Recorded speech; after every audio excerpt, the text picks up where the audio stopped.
7 भारतीय अरबपति जो अब कंगाल हो चुके हैं। Number 1, VG Siddhartha. इस लिस्ट की शुरुआत करते हैं एक ऐसे इंसान से जिसने पूरे भारत को क्लासिक कॉफी के जायके से रूबरू करवाया। हम बात कर रहे हैं कैफे कॉफी डे के मालिक वीजी सिद्धार्थ की, जिनकी अर्श से फर्श पर गिरने की कहानी तब वायरल हुई जब साल 2019 में ब्रिज से कूदकर उन्होंने अपनी जान दे दी। मरने से पहले वो अपने सुसाइड नोट में साफ कर गए थे कि एक एंटरप्रेन्योर के रूप में वो फेल होने और प्रॉफिटेबल बिजनेस नहीं बना पाने के चलते उन पर प्रेशर रहा और इसी से तंग आकर उन्होंने मौत को गले लगा दिया। कभी a lot can happen over a coffee से cafe coffee day Indian market पर राज करता था, लेकिन इसकी बर्बादी का सफर तब शुरू हुआ जब वीजी सिद्धार्थ सीईओ के तौर पर कंपनी के लिए एक बेहतर बिजनेस मॉडल नहीं बना पाए। ऐसे में साल दर साल कंपनी कर्ज में डूबती चली गई और उसी प्रेशर में उन्होंने अपनी जान दे दी। नंबर 2, प्रमोद मित्तल। इस्पात इंडस्ट्री के मालिक और एक बड़े बिलियनियर के रूप में प्रमोद मित्तल का नाम आपके लिए नया हो, लेकिन इस हस्ती के सक्सेस का अंदाजा इस बात से लगाया जा सकता है कि यूके ने कभी इन्हें सबसे रईस लोगों की लिस्ट में शामिल किया था।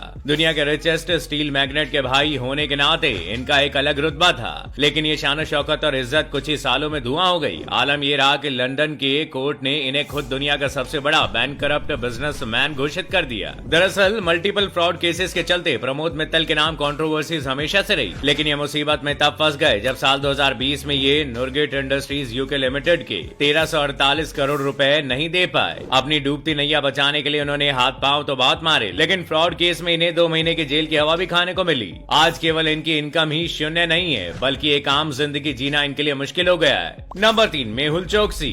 आज एंटीगुआ और बरबुडा जैसे देशों में छिपकर रहने वाले मेहुल चोकसी की छवि एक भगोड़े बिजनेसमैन की जरूर है, लेकिन एक वक्त ऐसा भी था जब पैसा, रुतबा और शान शौकत ये अपनी जेब में लेकर फिरते थे। गीतांजलि ब्रांड के ओनर के रूप में ये देश का रेपुटेटेड बिजनेसमैन था। देश में 4000 स्टोर्स के साथ इनकी नेटवर्क करोड़ों में हुआ करती थी, लेकिन साल 2018 में पीएनबी स्कैम और मनी लॉन्ड्रिंग के केस में फंसते ये देश से फरार हो गए। इन पर पीएनबी के साथ कई 100 करोड़ का फ्रॉड करने का आरोप लगा, जिसके बाद पैसों की भरपाई के लिए ईडी ने उसकी करोड़ों की संपत्ति को जब्त कर लिया। लेकिन ये आज भी भारतीय एजेंसी के रडार से बाहर है। कभी भारत के बिलियनियर कहे जाने वाले ये बिजनेसमैन आज एक क्रिमिनल से ज्यादा कुछ भी नहीं है। नंबर 4, रामलिंगा राजू। रामलिंगा राजू नाम है जिसको कभी आईटी सॉफ्टवेयर वर्ल्ड में काफी शान से लिया जाता था। इन जनाब ने 1987 में सत्यम कंप्यूटर सर्विस कंपनी की शुरुआत की और फिर तरक्की की ऐसी राह पकड़ी कि 2008 तक इनकी कंपनी का टर्नओवर $2 बिलियन हो गया। ये भारत की 4th लार्जेस्ट आईटी सॉफ्टवेयर के रूप में उभरी। ऐसे में जब एम्प्लॉयज कुमोए को नंबर 1 पोजीशन पर लाने का सपना देख रहे थे, तब ये बर्बादी के सफर पर निकल पड़े। हुआ ये कि रियल स्टेट में पैसा लगाने के लिए इन्होंने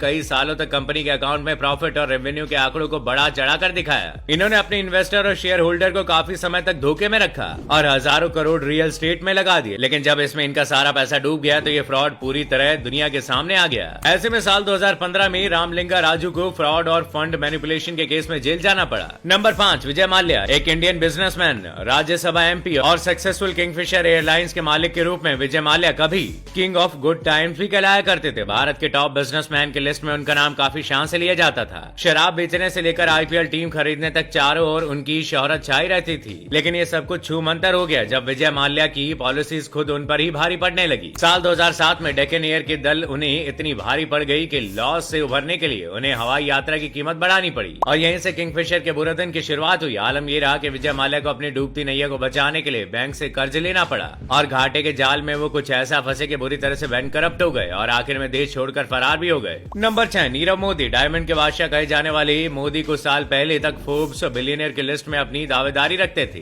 $1.8 बिलियन के साथ अपने डायमंड के लिए दुनिया भर में मशहूर थे। तो फिर ऐसा क्या हुआ कि कुछ सालों में मालामाली से ये कंगाल हो गए? दरअसल हुआ ये कि अपने बिजनेस इंपोर्ट के लिए इस डायमंड मर्चेंट ने फर्जी तरीके से पंजाब नेशनल बैंक से बैंक गारंटी यानी कि LOU हासिल किया। इसकी मदद से उन्हें कर्ज तो मिल गया, लेकिन इसे चुकाने में उनका बंटाधार हो गया। फिर 2018 में ये मामला तब खुलकर सामने आया जब इनके खिलाफ केस दर्ज किया गया और ऐसे में खुद की नैया बचाने के लिए देश से फरार भी हो गए। Number 7, Ranbaxy brothers. दिवालिया घोषित होने वाले बिलियनियर की लिस्ट में 2 भाई मलविंदर सिंह और शिविंदर का नाम भी सामने आता है, जिन्हें लोग रैनबैक्सी ब्रदर के रूप में भी जानते हैं। दोनों ही अपने दादा से मिली कंपनी रैनबैक्सी लैबोरेटरीज में 33% की हिस्सेदारी रखते थे। कंपनी का नाम इतना ज्यादा था कि 2008 में इनका टर्नओवर लगभग $2 बिलियन के करीब था। दोनों भाइयों से ये उम्मीद थी कि विरासत में मिले बिजनेस को दोगुनी रफ्तार से बढ़ाएंगे, लेकिन हुआ ये कि दोनों भाई के बैड इन्वेस्टमेंट और वर्स्ट बिजनेस आइडिया से कंपनी कंगाल हो गई।